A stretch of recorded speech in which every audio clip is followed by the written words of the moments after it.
Lepo zdrav. Kot že kar dolgoletni član uredništva časopisa za kritiko znanosti bom začel to predstavitev, diskusijo knjige Revolucija v Rožavi. Mogoče na začetku samo nekaj, kako pade ta knjiga v kontekst dela in poslanstva časopisa za kritiko znanosti. Ta knjiga je intervencija, je angažirana stvar, je nekaj, kar se je zgodilo zelo hitro in povod za to je bila pravzaprav lansko letna ofenziva Turčije, turške vojske na Afrin, na eden od kantonov Rožave. In takrat smo organizirali neke javne debate na temo Rožave in seveda javnost v Sloveniji ni bila ravno informirana o zadnjih, o tem, kaj se dogaja. In je padla ideja, da se pač prevede knjiga. In stvari so stekle zelo hitro in zelo angažirana ekipa prevajalcev, katero so sestavljali Arne Zupančič, Petra Metrc in Nina Kozinc. Je spravljal v bistvu knjigo pod streho, skratka skozi tiskarno v slabem letu. In zdaj že kar nekaj časa poteka tudi promocija te knjige, ki je zopet zelo aktualna, zato ker, kot verjetno veste, po enem letu je Turčija izvedla novo ofenzivo na Rožavo, tokrat na severovzhodnem delu Sirije, kjer trenutno seveda poteka ne samo neka vojaška operacija, no pravzaprav poskus etničnega očiščenja ozemlja, spremembe demografske sestave ozemlja in tako naprej. In seveda upamo, da bodo to vrstne predstavitve, diskusije pripeljale tudi tega, da bo javnost v Sloveniji mogoče na koncu naredila nek pritisk, da vendar je tudi Republika Slovenija vsaj obsodi ofenzivo, turško ofenzivo na Rožavo. Zdaj, kako paše ta prevod v neko, recimo, celokupno poslanstvo časopisa za kritiko znanosti? Že sam naslov revije je, da gre za kritiko znanosti, domišljijo in novo antropologijo. ČKZ poskuša nekako peljati nek, kot se temu danes reče, medkulturni dialog na relaciji, recimo temu svetovni sever, svetovni jug ali pa globalni sever, globalni jug. Pri čemer na nek način izhajamo iz tega, da je zahodna racionalnost, tako imenovana civilizacija, v bistvu ustvarila toliko problemov, da jih ne moremo rešiti, če ostanemo znotraj nekih miselnih, konceptualnih tradicij Zahoda in da moramo pravzaprav iti v dialog z drugimi tradicijami, drugimi političnimi, epistemološkimi, kozmovizijami, načini mišljenja, političnimi praksami in tako naprej. In seveda ta knjiga ni prva v tem kontekstu, oziroma znotraj tega poslanstva.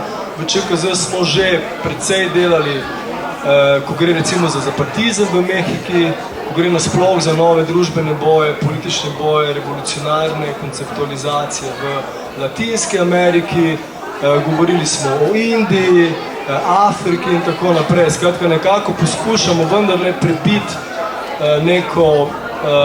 nek duh provincializma, ki, kot veste, obstaja v Sloveniji. Kot je rekel en bivši urednik, v Sloveniji nekako se spodbuja ljudi, da se stiskajo v alpskih dolinah in upajo, da bo svet šel mimo.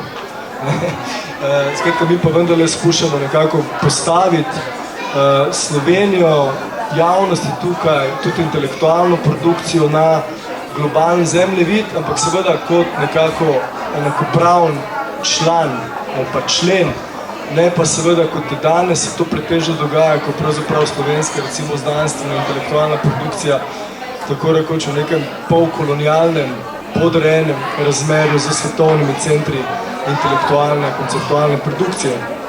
No, seveda, ko gre za to vrstne projekte, gre tudi za neko vzajemno učenje, poskus prevajanja in tudi mislimo, da skozi to osvetljevanje nekih drugih lokalnih tradicij lahko na nek način pridemo tudi do tega, da smo pozorni tudi na neke lastne tradicije osvobodilnih bojev, revolucionarnih bojev. To mogoče danes ni več tako top tema, ampak vendarle recimo je prav na nek način zastrašujoče, da v Sloveniji trenutno se zdi, kot da se ne najde nekih nastavkov za misli situacijo v Rožavi, čeprav je zgodovina ljudstev v Sloveniji zelo podobna zgodovini ljudstev na severovzhodu in na severu Sirije, nasploh in tudi v Turčiji, Iraku in Iranu. Skratka,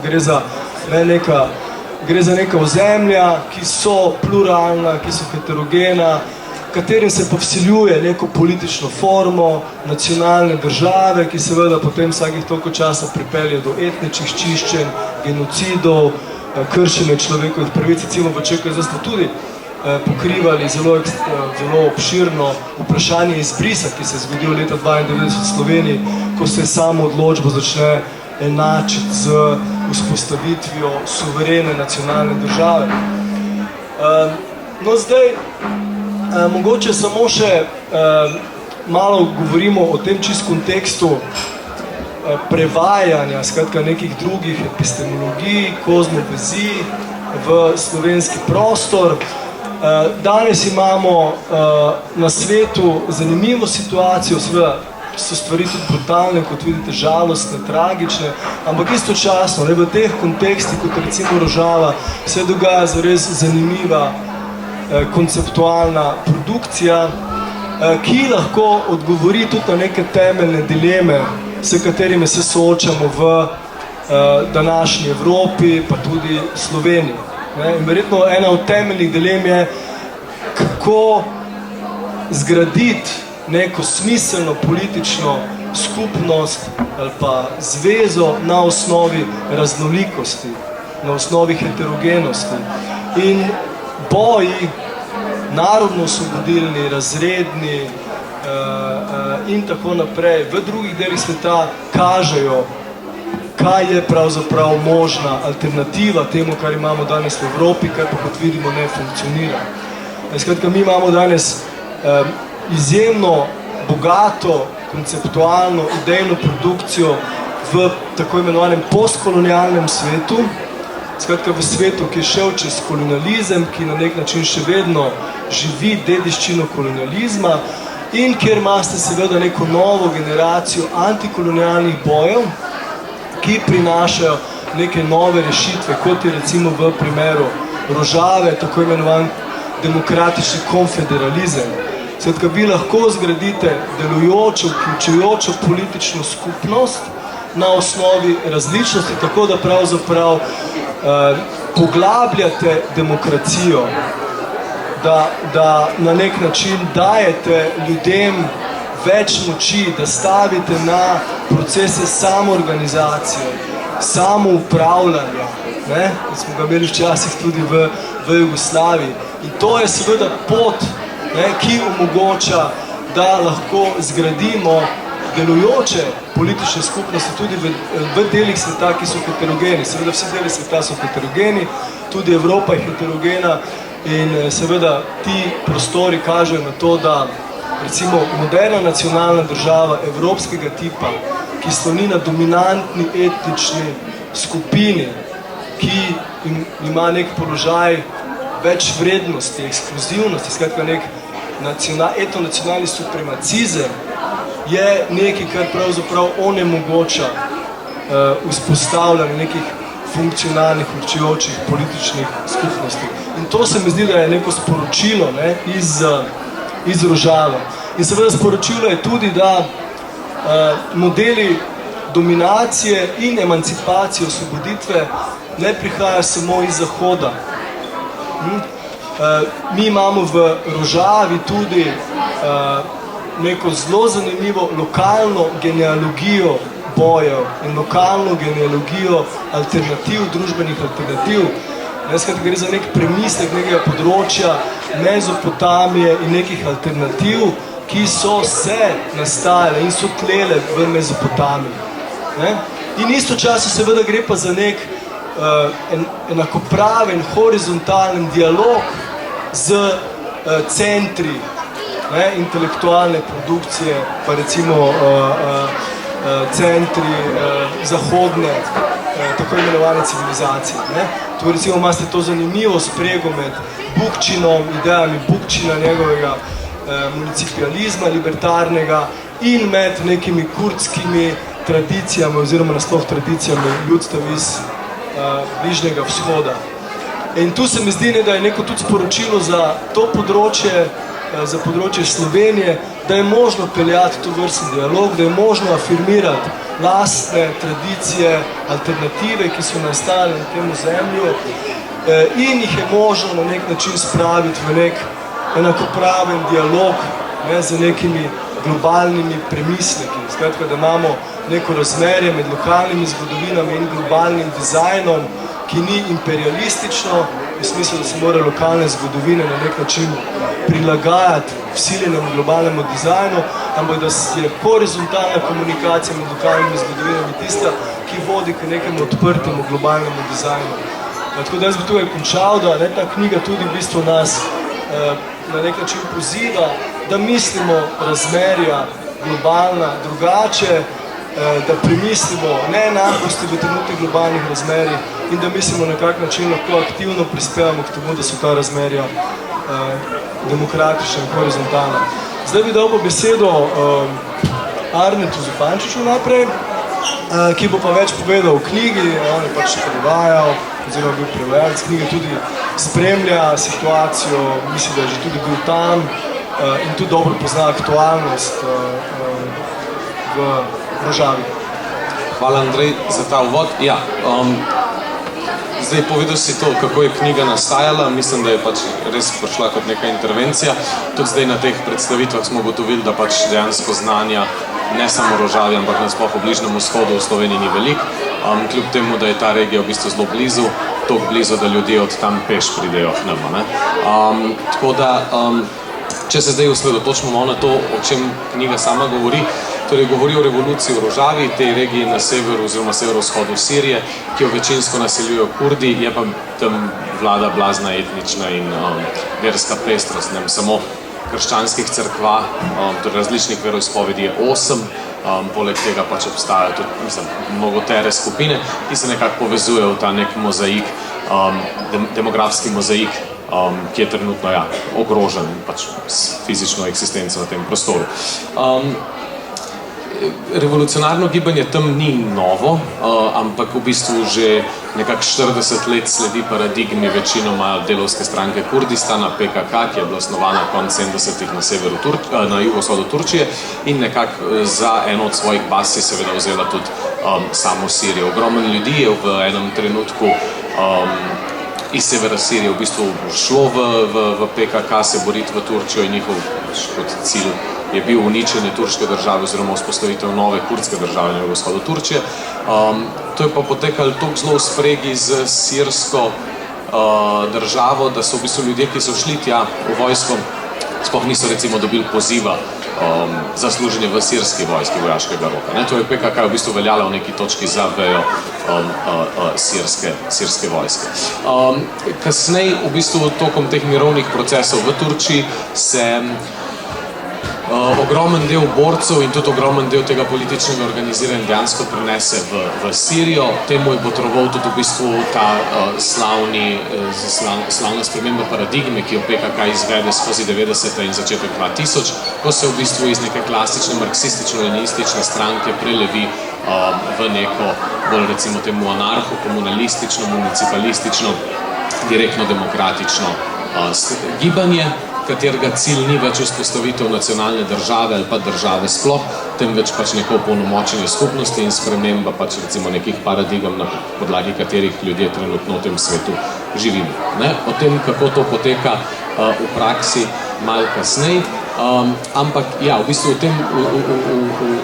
od tam nekje začetka 2000-ih, predvsem z enim zelo velikim uporom sirskih Kurdov, ki je sledil masakru na nogometnem štadionu v Kamišliju leta 2004, se v bistvu to gibanje začne množično razvijati v Siriji in dejansko že od samega začetka v bistvu njegov temelj predstavljajo ženske, ki so tokom te recimo kolonialne vlade Sirske arabske republike nad kurdskim prebivalstvom lahko lažje upravljala večino političnega dela ravno zaradi tega, ker pač njihovo združevanje ni bilo tako sumljivo kot združevanje moških. In so pač v tej neki politični, v prepovedi političnega dela pač imele lažji dostop ena do druge in tako naprej. V tistem času v bistvu celotno gibanje se začne organizirati po različnih resorjih, katerih cilj je dejansko nadomestiti funkcije države. Knjiga to v bistvu tudi zelo dobro popiše in v bistvu gre za to, da se v tej paradigmi, ki jo PKK oziroma pač ideologija demokratičnega konfederalizma predpostavlja, se ljudje organizirajo. Recimo, imaš šolstvo, ki so ga začeli izvajati v kurdskem jeziku, kurmanđiju, ki je bil ob tem prepovedan. Imaš sodni sistem, ki je paralelen. In pač nekaj razrešuje spore v skupnosti, da se za tovrstne stvari ne rabiš več zanašati na državo. Vzpostavljaš svoj sistem zadružne ekonomije, ki ga pred umikom recimo sirskega režima niso mogli vzpostavljati, pa zdaj veliko dela na njem. Torej, da imaš pač neko redistribucijo ekonomsko, ki poteka, da se zaposluje množično ženske, ki so predtem bile ekonomsko odvisne od moških in tako naprej. Skratka, cilj gibanja je odpraviti potrebo po državi oziroma vsaj zminimizirati njene funkcije v družbi in oblast teror, ki je s tem izvaja. En izmed stavkov v knjigi, ki mogoče ponazarja, to je, da med državo v tem delu sveta pomeni samo to, da te policija muči v tvojem lastnem jeziku. In izhajajoč iz tega mogoče tudi deloma je potem fora ravno tega skupnostnega organiziranja. Zdaj, kako to točno poteka? Gibanje se organizira v bistvu dvotirno, usporedno, torej na eni strani imamo lokalne skupščine, torej skupščine ulic, četrti, vasi, mest in tako naprej, vse do tega kantonalnega nivoja, ki predstavlja to najvišjo obliko, recimo temu administrativno. Po drugi strani se pa paralelno s tem organizirajo še v bistvu te resorni sveti, torej to pa so sveti za samoobrambo, sveti za sodstvo, sveti za šolstvo, sveti za zdravstvo, za gospodarstvo, za žensko organiziranje in tako naprej, ki pa potem tudi po tej isti logiki, torej četrtnih ali pa vaških, recimo mestnih in tako naprej skupnosti, pač nekako imajo te svoje organe, svoje skupščine, na katerih poteka tako so odločanje kot deloma tudi že implementacija teh odločitev, ki jih izvaja. Sam sistem je v bistvu precej kompleksen, ne samo, da je precej kompleksen, je tudi precej fluiden in se spreminja pač konstantno. Recimo, že sam naslov knjige govori o revoluciji v Rožavi. Rožava je kurdska beseda za poselitven prostor Kurdov v Siriji.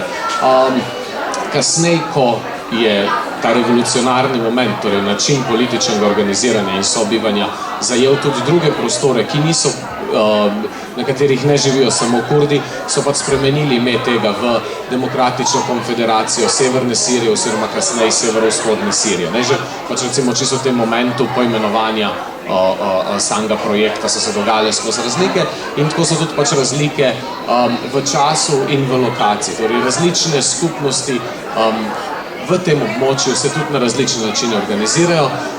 Recimo znani primer Manbidža, mesta, ki leži zahodno od reke Eufrat, kjer je večinsko arabsko prebivalstvo, pa lih tako participirajo v družbi na ta isti kurdski model, recimo demokratičnega konfederalizma. Recimo na zadnje, ko smo imeli predstavitev knjige, v začetku poletja, junija, je bil tukaj eden od avtorjev, Erčan Ajboga, in je recimo govoril ravno o tem, kako na območjih z večinskim arabskim prebivalstvom gibanje recimo sklepa z njimi kompromise glede vključevanja žensk in kvote za vključevanje žensk, glede tega so predsedstva, torej da je vsaka vrhovna inštanca podvojena, da imaš moškega in ženskega župana, županjo, ravnatelja šole, ravnateljico in tako naprej. In da pač na nekak ta način precej organski probajo različne skupnosti z različnimi izkušnjami, z različnimi verskimi, političnimi, drugimi tradicijami nekako združevati v neko bolj nehomogenizirano, ne homogeniziran političen izraz v smislu države, ampak pač, da nekako začnejo sprejemati te principe, ki so bili skozi desetletja diskusij v kurdskem osvobodilnem gibanju spoznani za tiste temelje, na katere mora gibanje v vsakem primeru temeljiti.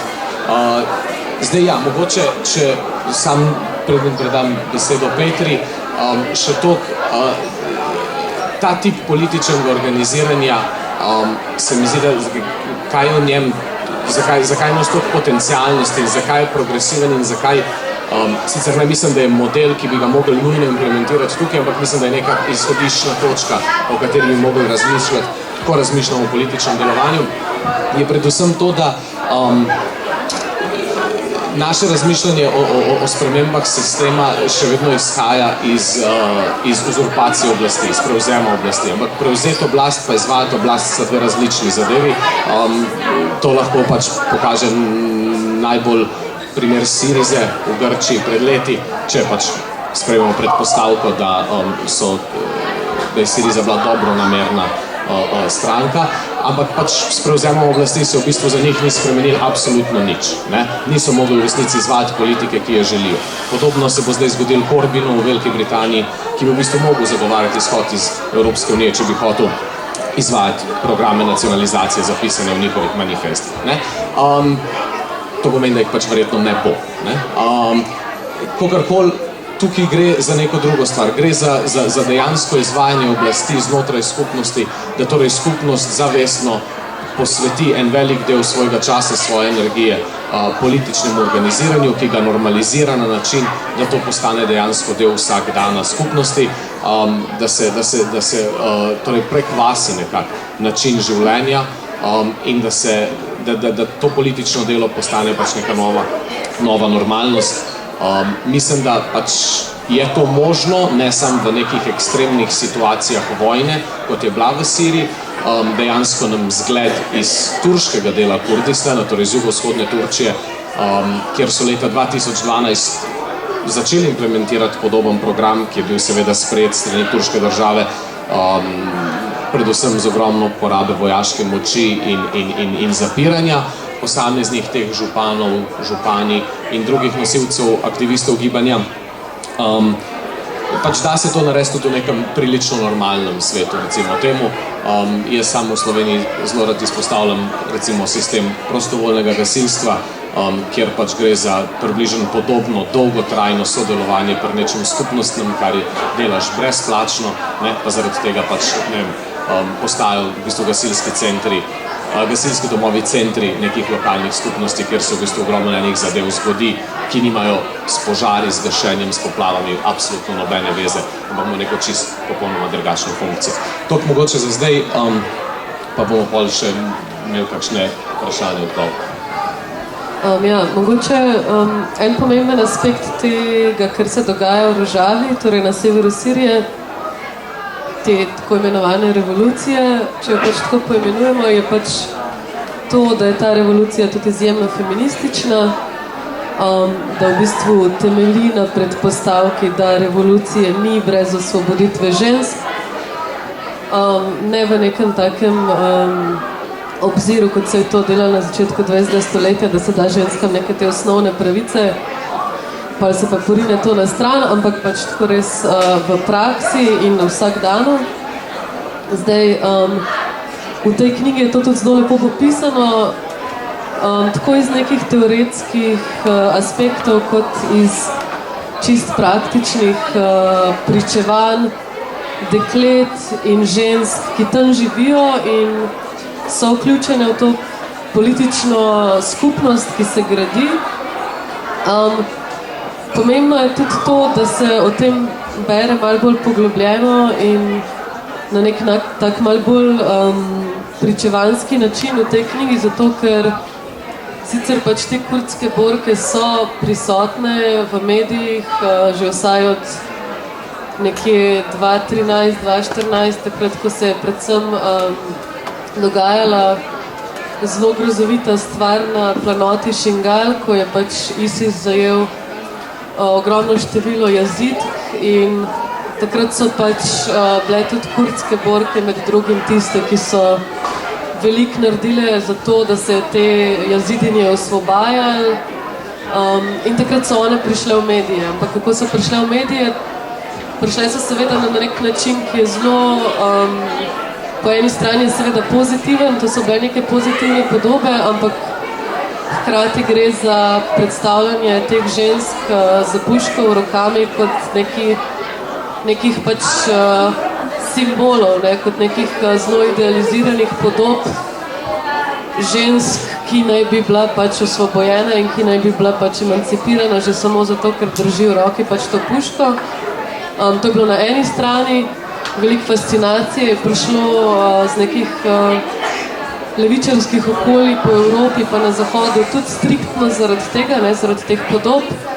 Hkrati so različni mediji, kot je Vogue, mislim, da Marie Claire, neke te tako imenovane ženske revije, so začele pisati zgodbe o teh kurdskih borkah, pa jim niso delale velike usluge, ker so velikrat sicer pisale o tem, da so to neke ženske borke, ki so pogumne in delajo neko dobro stvar, ampak so hkrati govorile o tem, kako te ženske izgledajo, poudarjale so njihov videz, veliko so se ukvarjale s tem, kakšne so zdaj te podobe in v bistvu praktično iz njih naredili neke ikone, ki niso nujno prave ženske oziroma ženske, kot pač so povsod po svetu in niso poudarjali tega, kaj dejansko one, poleg tega, da pač so v prvih bojnih linijah, počnejo tudi za neko skupnost, pa za neko politično organiziranje in kaj vse so si mogle izboriti, da je sploh do tega lahko prišlo. Ker pač seveda se tam to ni zgodilo tako, da čez noč pač so te ženske prijele za orožje pa ne vem, postale del politične scene. Neka tradicija gre nazaj tudi v delavsko stranko Kurdistana v Turčiji, torej v PKK, kjer je pač bilo poleg recimo temu zdaj se smatra za vodjo Očalana, je bilo tudi veliko žensk, na začetku sicer ne, na začetku 1 ali 2, potem je bilo v PKK-ju vedno več žensk, tudi svoje vojaške enote so začele takrat v 90-ih v Turčiji ustanavljati in potem tudi prek pisanja Očalana, potem, ko je bil zaprt in je še vedno zaprt, on se je veliko ukvarjal z vprašanjem pač osvoboditve žensk in je napisal tudi eno zelo čudovito knjigo o tem, kako pač on smatra, da se more pač pred kakršnokoli revolucijo začeti za žensko in za tem vprašanjem pač enakovrednosti ženske in moškega v družbi in v skupnosti in v političnem delovanju. Zdaj v Siriji, kot je že Arne omenil, so bili pogoji nekje po letu 2004 takšni, da se moški niso mogli organizirati oziroma so bili preganjani, če so vse organizirali. Zato je veliko tega nekega groundworka, povezovanja skupnosti, izobraževanja v skupnosti, organiziranja, to so upravljale v tem obdobju ženske, ne. Veliko so se dobivale, predvsem po domovih, po družinah, zelo na nekem lokalnem nivoju, vsakdanjem. In to je tudi pripomoglo k temu, da so se v Siriji oziroma v severu Sirije pač vzpostavile te neke vzporedne strukture, zaradi katerih je potem po tej vojni, ki se je začela v Siriji, bilo mogoče tudi začeti na tem območju početi nekaj drugačnega in neko drugačno skupnost graditi. Poleg tega, da, kot je že Arne tudi omenil, da je nekako zakonjeno, da so v vseh strukturah tega demokratičnega konfederalizma, se oproščam, malo sem še prehlajena, pa se mi malo zataknil. Kljub temu, da je nekako zakonjeno, da je 40% kvota za ženske v vseh strukturah in tudi na vseh ravneh, bodi si na neki lokalni ali pa višji potem okrajini, ko gre to gor. Poleg tega so predsedovanja ženske in moškega vsem svetom in vsem nekim strukturam, kjer imaš na čelu torej nekoga, ki je glavni, imaš pač tukaj dve osebi, ki sta glavni, vedno ženska in moški, po možnosti celo ženska in moški iz različnih etničnih skupin, da nista samo arabska ženska, arabski moški ali pa kurdska ženska, kurdski moški, ampak da je čim bolj pač raznoliko. Poleg tega imajo ženske v tej skupnosti tudi svoje usporedne strukture. Ena glavnih organizacij je Kongreja Star, to je neka taka krovna organizacija, v katero se vklapljajo različne manjše ženske organizacije. Gre za to, da gre za nek princip tega, da se ženske seveda lahko vključujejo v skupnost in v politično delovanje, ampak ker tudi Kurdistan in ta del Kurdistana še do zelo dolgo, še do nedavnega, je bil izjemno patriarhalen. To je bilo seveda pač neko območje, kjer so potekale tudi dogovorjene poroke, kjer so bile ženske močno ekonomsko odvisne od svojih družin, od svojih očetov in mož in tako naprej.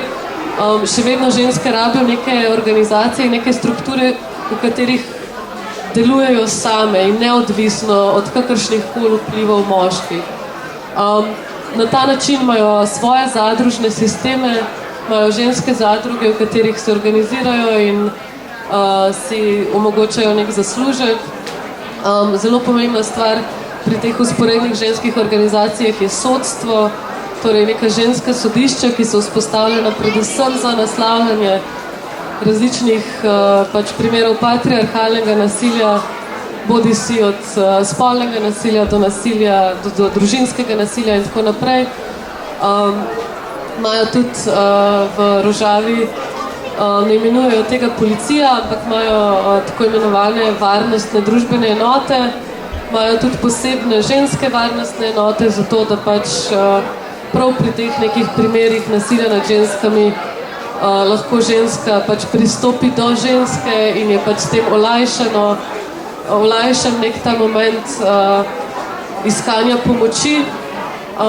V tem sodstvu je tudi zelo pomembno to, da ne gre samo za to, da se zdaj pač obsoja neko patriarhalno nasilje, da se obsoja nasilje moških, ampak temelji tudi na tem, da se s temi moškimi pogovarja, da se v bistvu neko kaznovanje izvaja na način konsenza, iskanje konsenza med enim in drugim, med eno in drugo stranjo v konfliktu, velike pogovarjanja v velikih skupinah ljudi, velike izobraževanja tudi moških glede feminizma, glede tega, kako pač delovati skupaj v skupnosti z ženskami.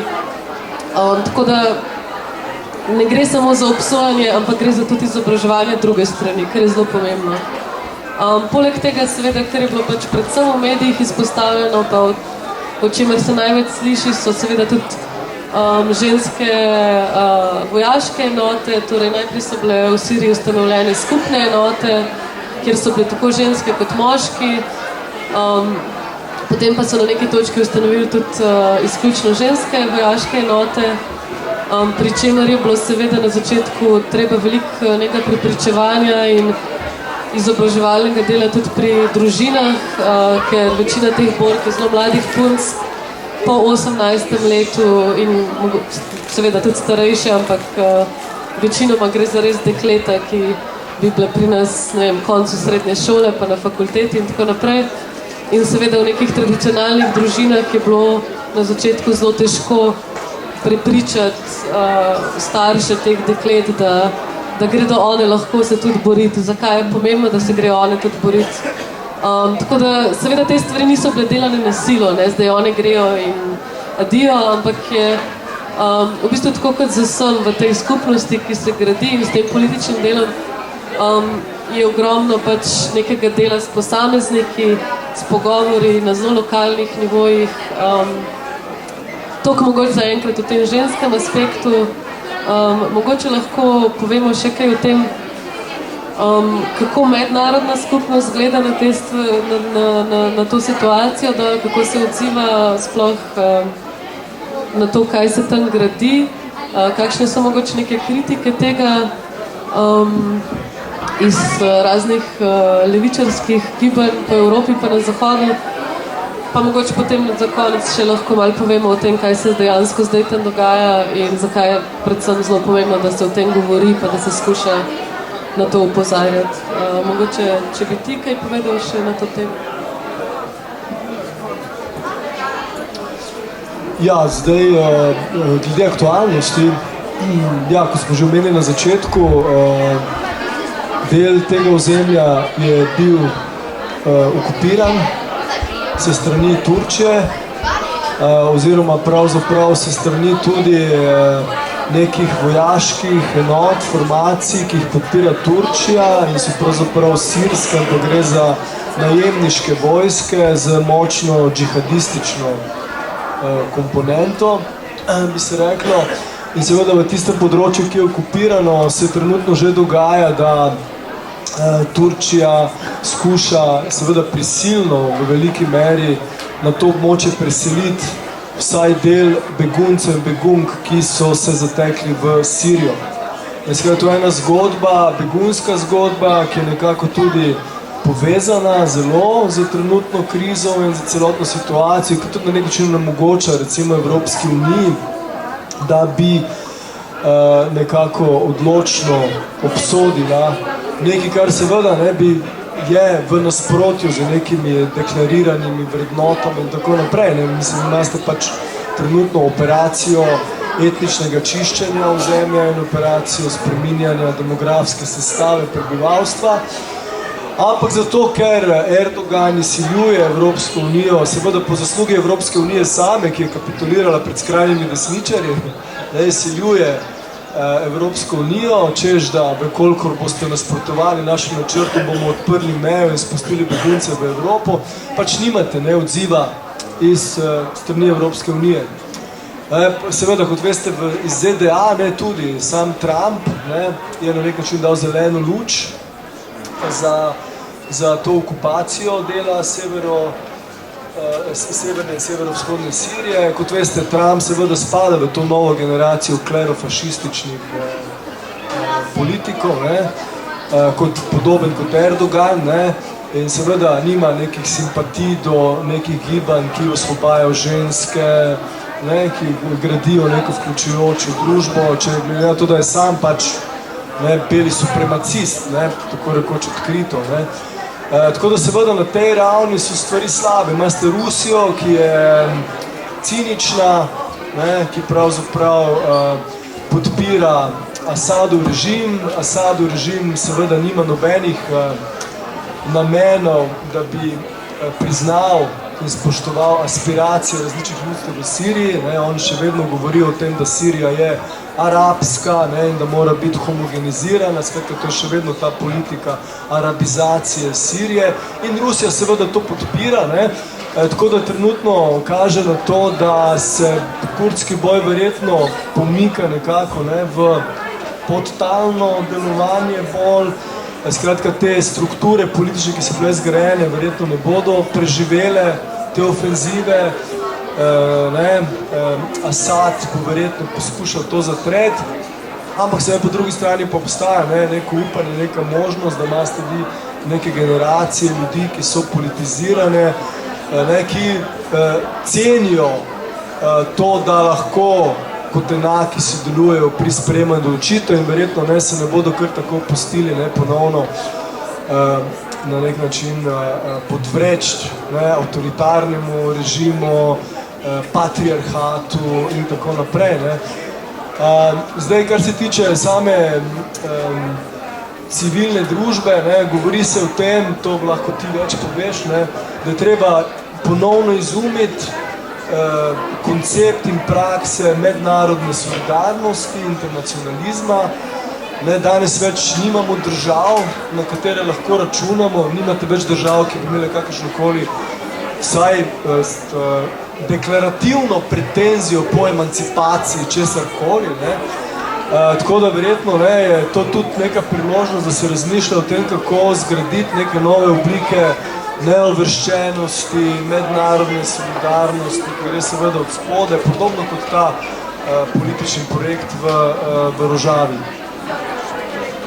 Ja, mogoče lih tukaj pri tem momentu, torej ta NATO invazija v bistvu, ne, ker pač jo izvaja NATO vojska z podporo ostalih držav, predvsem v orožju, opremi in tako naprej, je pokazala jasno to, na kar je opozoril tudi en izmed grafitov, ki smo ga lahko zdaj videli v Hongkongu, ne. 2 državi, en sistem, Amerika in Kitajska. Ne? Mi pač živimo še vedno v nekem zelo unilateralnem svetu, kjer mogoče različne države furajo različne lastne interese ali pa jih želijo uveljavljati, še vedno ne pristaja noben izmed teh blokov na kakršne koli druge epistemologije ali pa načine političnega organiziranja, o čemer je Andrej govoril na začetku. In ravno ta moment nasilu premislek same solidarnosti, ki kot pravi Dilar Dirik, ena izmed najbolj glasnih zagovornic kurdskega gibanja na Zahodu, pravijo, da je solidarnost koncept, ki je vezan na 20. stoletje in izrazito vezan tudi na države samo. Torej v 20. stoletju se imel ogromen teh solidarnostnih akcij, ki so jih izvale ena država do druge, večinoma pač iz tako imenovanega vzhodnega ali pa socialističnega bloka, ukolikor jo niso izvale države same, so jo izvale določena gibanja, ki so bili v bistvu proksi držav. Torej države so nudile denar in so ostalo infrastrukturo, zato da so te solidarnostne akcije lahko potekale. V situaciji, v kateri smo zdaj, je treba pač te koncepte premisliti in nekako osnovati neke druge sisteme medsebojne pomoči, kurdsko-osvobodilno gibanje in predvsem žensko gibanje znotraj njega za ta namen predlagata ali pa ponujata in do neke mere se da že izvajajo koncepte ljudske in ženske diplomacije. Kaj to pomeni?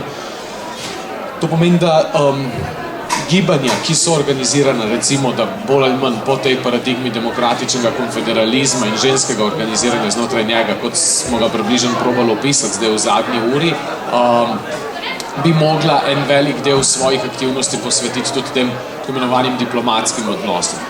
Te ne bi bili več stvar pač nekih izvoljenih državnih predstavnikov, ampak bi mogli postati normalen del družbenega organiziranja, predvsem v smislu, da si progresivne skupine iz različnih realnosti, da med sabo komunicirajo, da si izmenjujejo pač svoje izkušnje, svoje poglede, vizije, boje, ki jih trenutno izvajajo realnosti, v katerih živijo, se medsebojno obiskujejo in na ta način gradijo pač neko vzporedno internacionalistično zvezo progresivnih organizacij, dobesedno. Na ta način recimo je v Rožavo v zadnjih 5-6 letih šlo ogromen aktivističnih skupin, ki so imeli skupne obiske, ki so videli, kaj se tam izvaja, ki so participirali pri gradnji revolucije na mnogo enih načinov, ki pač seveda niso samo te, da so se šli ljudje tja boriti, ampak pač, da so sodelovali pri političnem delu, pri pogozdovanju, pri 100 različnih zadevah, ki so se v tistih trenutkih izvale in jasno te izkušnje pač seveda pol prenašale nazaj v svoje matične kolektive, v svoje matične družbe, kjer pač je ta neka politična akcija mogoča. Da je seveda v tem trenutku težko pozivati ljudi, da grejo v Rožavo, ne?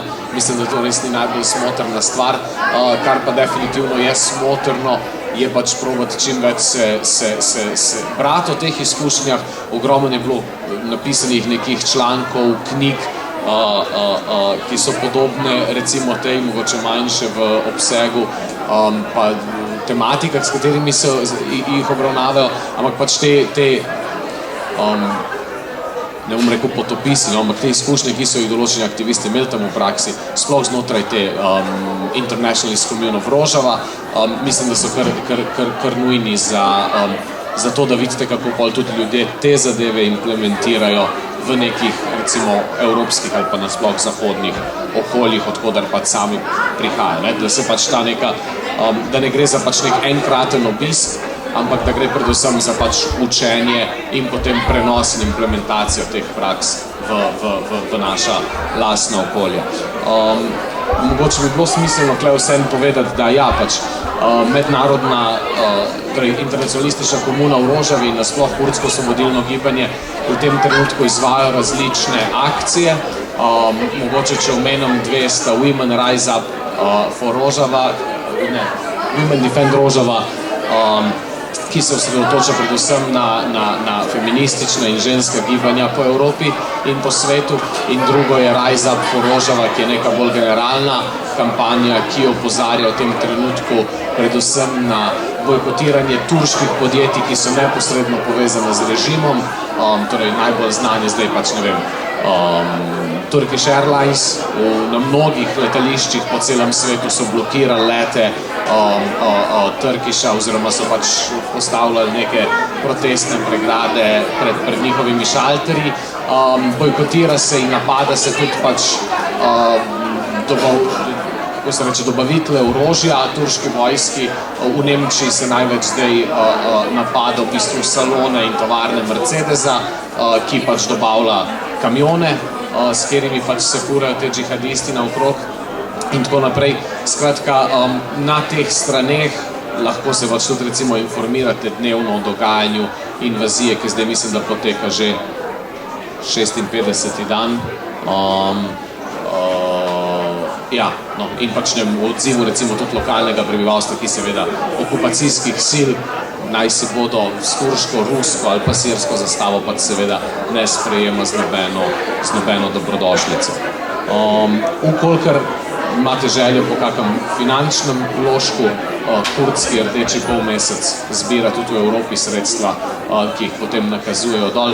Drugače pa najbližja recimo organizacija, ki bo z veseljem sprejela tudi kako medicinsko opremo ali pripomočke, zdravila, so pa Doctors for Rožava s sedežem na Dunaju. Česa takega podobnega zaenkrat tukaj še nismo uspeli vzpostaviti. To mogoče iz tega malo mobilizacijskega momenta, ki se mi zdi, da je pač vseeno pomemben. Ne pogovarjamo se pač o letu 1917 in o različnih aspektih, ampak pač se pogovarjamo o neki stvari, ki je živa, ki se razvija oziroma ki je pač ogrožena v tem dotičnem trenutku. In mislim, da je pač nujno to tudi naglasiti, da pač ne gre za neko golo akademsko razpravo ali pa za tudi neko golo akademsko knjigo, ampak pač za nekaj, kar je tukaj in zdaj, kot sem rekel na začetku, zelo blizu.